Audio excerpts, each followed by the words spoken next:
کرسی لے لا امام بھائی، کرسی لے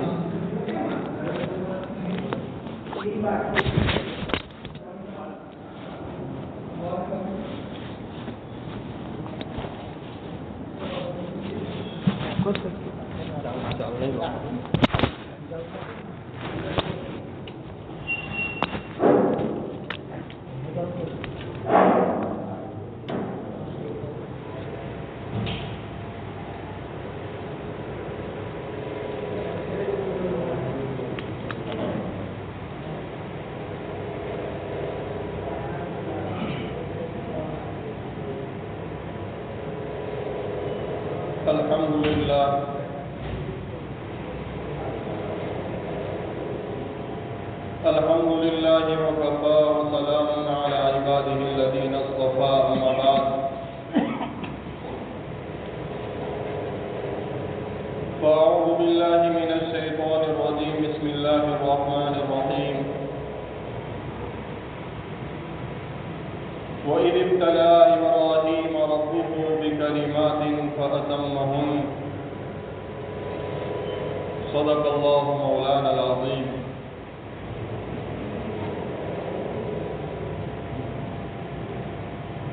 میرے محترم دینی بھائیوں، دوستوں، بزرگوں،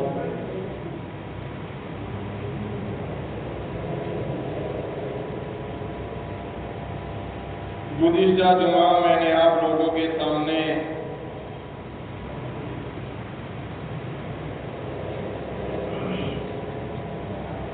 موحد اعظم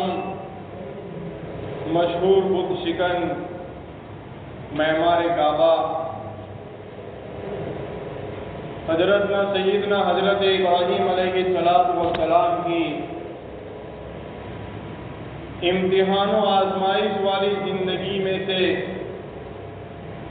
کچھ امتحان آپ لوگوں کے سامنے بیان کیا تھا. سب سے پہلا آپ کا امتحان یہ تھا کہ جس گھر کے اندر آپ نے آنکھ کھولی اس گھر کا سربراہ یعنی آپ کا باپ آزر بت پرست ہی نہیں بلکہ بت فروش تھا. حضرت ابراہیم علیہ السلام نے اپنے باپ کو توحید کی دعوت دی، ایک خدا کی طرف بلایا، لیکن باپ نے بات نہیں مانی اور باپ بیٹے کا دشمن بن گیا. سب سے پہلا امتحان یہ تھا. دوسرا امتحان یہ تھا کہ حضرت ابراہیم علیہ السلام کو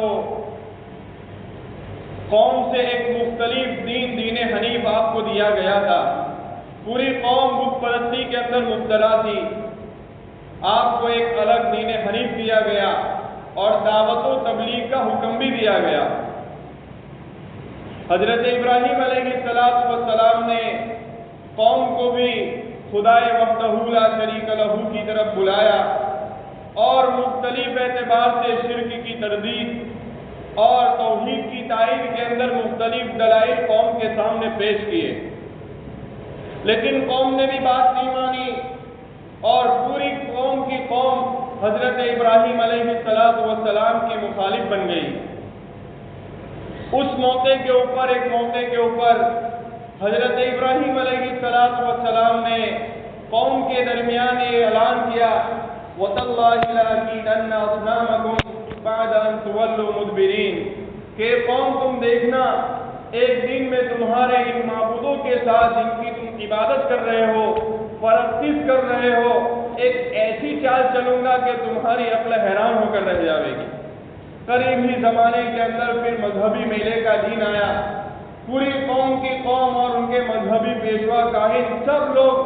اس میلے کے اندر شباب و کباب میں مست تھے. حضرت ابراہیم علیہ السلام نے سوچا کہ اب یہ بہترین موقع ہے اپنے نظام عمل کو مکمل کرنے کا۔ حضرت ابراہیم علیہ السلام ان دیوتاؤں کے اور ان بتوں کے اور قوم کے سب سے بڑے مندر کے اندر داخل ہوئے، اور مندر میں داخل ہو کر حضرت ابراہیم علیہ السلام نے مورتیاں رکھی، مختلف قسم کی مورتیاں رکھی ہوئی تھی۔ ان میں سے کسی کے ہاتھ توڑ ڈالے، کسی کا پیر توڑ ڈالا، کسی کی آنکھیں پھوڑ دی۔ حضرت ابراہیم علیہ السلام نے پورا سارا جتنی بھی دیوتا رکھے ہوئے تھے، بت رکھے ہوئے تھے، تہش نہش کر دیا،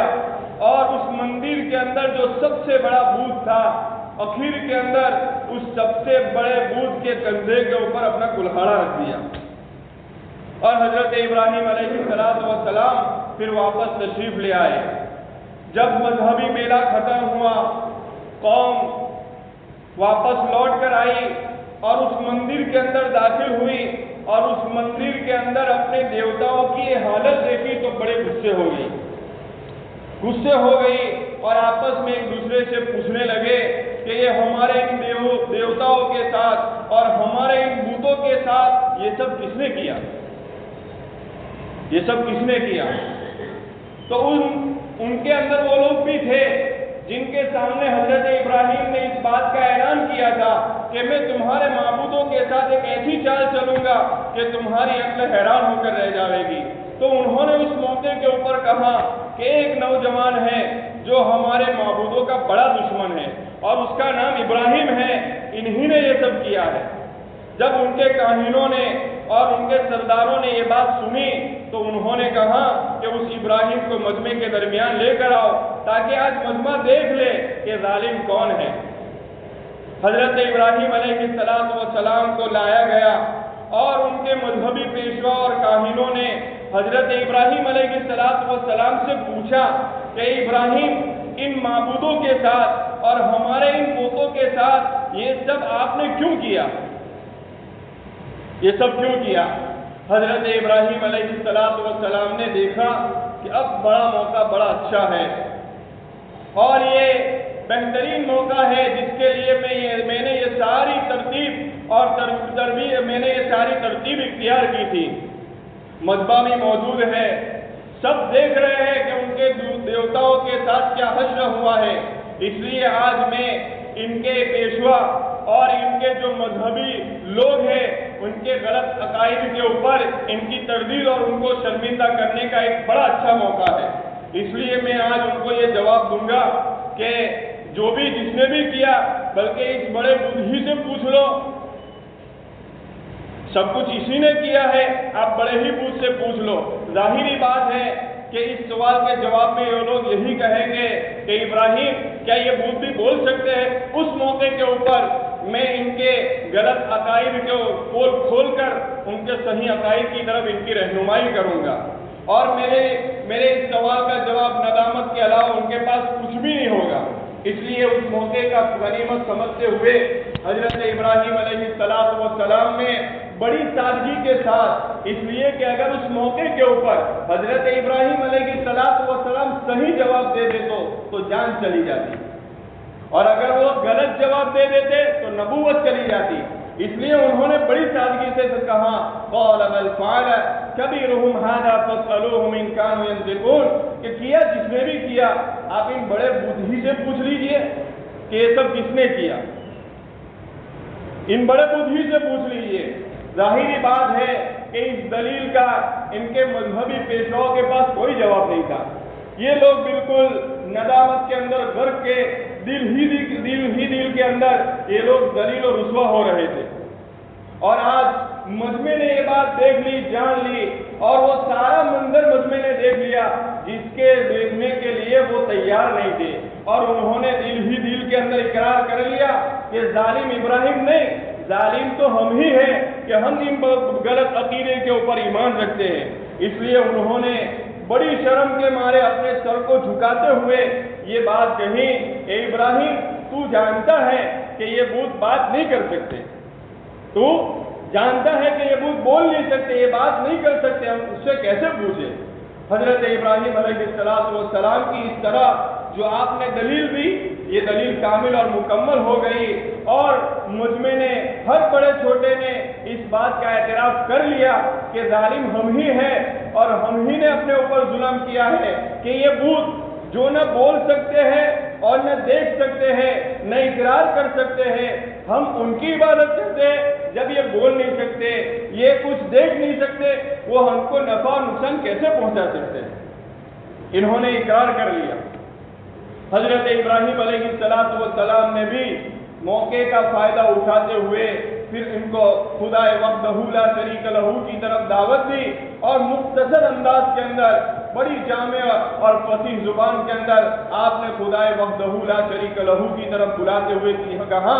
افتعبدون من دون اللہ ما لا ينفعکم ولا یضرکم شیئا ولا یضرکم اف لکم ولما تعبدون من دون اللہ افلا تعقلون، کہ حضرت ابراہیم نے قوم سے کہا یہ کہ تم افتعبدون من دون اللہ، کہ تم ایسی چیزوں کی عبادت کرتے ہو اللہ کو چھوڑ کر جو نہ نفع پہنچا سکتے ہیں نہ نقصان پہنچا سکتے ہیں۔ اف لکم ولما تعبدون من دون اللہ، بڑا افسوس ہے تمہارے اوپر، اور جس کی تم عبادت کر رہے ہو اللہ کو چھوڑ کر، کیا تم ذرا بھی عقل سے کام نہیں لیتے؟ اگر تمہیں ذرا بھی عقل ہوتی تم یہ سب کچھ نہیں کر سکتے۔ حضرت ابراہیم علیہ السلام کی اس نصیحت آمیز اور آپ کے وعظ و نصیحت کا اثر یہ ہونا چاہیے تھا کہ پوری قوم کی قوم بت پرستی چھوڑ کر خدائے وحدہ لا شریک لہ کی عبادت کے اندر لگ جاتی، یہ اثر ہونا چاہیے تھا، لیکن دلوں کی کجی اور نفوس کی شرکتی کی بنیاد کے اوپر وہ لوگ بت پرستی چھوڑنے کے اوپر آمادہ نہیں ہوئے، بلکہ اس کے برخلاف انہوں نے حضرت ابراہیم علیہ السلام کے خلاف دشمنی کا نعرہ بلند کیا، دشمنی کا نعرہ بلند کیا، اور وہ لوگ کہنے لگے آپس کے اندر کہ ہمارے بتوں کے اوپر بڑا سنگین مسئلہ آ پڑا ہے، اس لیے ہمارے لیے بہت ضروری ہے کہ ہم ہمارے معبودوں کی مدد کریں۔ عجیب بات تھی کہ دیکھا تو یہ گیا، ہمارا یقین تو یہ ہے کہ خدا بندے کی مدد کرتا ہے، خدا بندے کی مدد کرتا ہے، اور یہاں تو معاملہ پورا ہی الٹا تھا کہ آپس میں ایک دوسرے یوں کہہ رہے کہ ہم ہمارے معبودوں کی مدد کریں، ہمارے معبودوں کی مدد کریں۔ بہرحال یہ سب کچھ یہ لوگ جان گئے تھے کہ حقیقت کیا ہے، صحیح کیا ہے، غلط کیا ہے، لیکن ان لوگوں نے اس مسئلے کو اپنی انا کا مسئلہ، اپنی ناک کا مسئلہ بنا دیا، جس کی وجہ سے وہ لوگ بت پرستی چھوڑنے کے اوپر تیار نہیں ہوئے، اور ایک خدا وحدہ لا شریک لہ کی طرف عبادت کرنے کے لیے وہ تیار نہیں ہوئے، بلکہ حضرت ابراہیم علیہ السلام کو آگ کے اندر ڈال دینے کا فیصلہ کیا کہ اب اس کو آگ کے اندر ڈال دو۔ ابھی تو یہ چل ہی رہا تھا، یہ امتحان چل ہی رہا تھا کہ ایک اور امتحان یہ ہوا کہ پوری قوم مخالف تو تھی، اب اس تازہ واقعے کی خبر وقت کے بادشاہ نمرود کو پہنچی۔ اس وقت عراق کے بادشاہ کا لقب نمرود ہوا کرتا تھا، اور یہ صرف اپنی رعایا کے بادشاہ ہی نہیں بلکہ اپنے آپ کو ان کا خدا اور معبود بھی سمجھتے، اور رعایا بھی ان کو اپنا خدا اور معبود مانتی تھی، اور اس بادشاہوں کی بھی اسی طرح پرستش اور عبادت کرتی تھی جس طرح وہ بت کی پرستش کیا کرتی تھی، بلکہ اس سے 2 قدم آگے ان کا ادب و لحاظ وقت کے بادشاہ کا اور زیادہ کر رہی تھی، اس لیے کہ ان کے اندر تو شعور ہے، یہ تو عقل والے ہیں، اور یہ تو تخت و تاج کے مالک بھی ہوا کرتے تھے، اس لیے وقت کے بادشاہوں کا وہ زیادہ احترام کرتی تھی۔ جب وقت کے بادشاہ نمرود کو یہ اس واقعے کی خبر پہنچی تو اس نے سوچا کہ اگر اسی طرح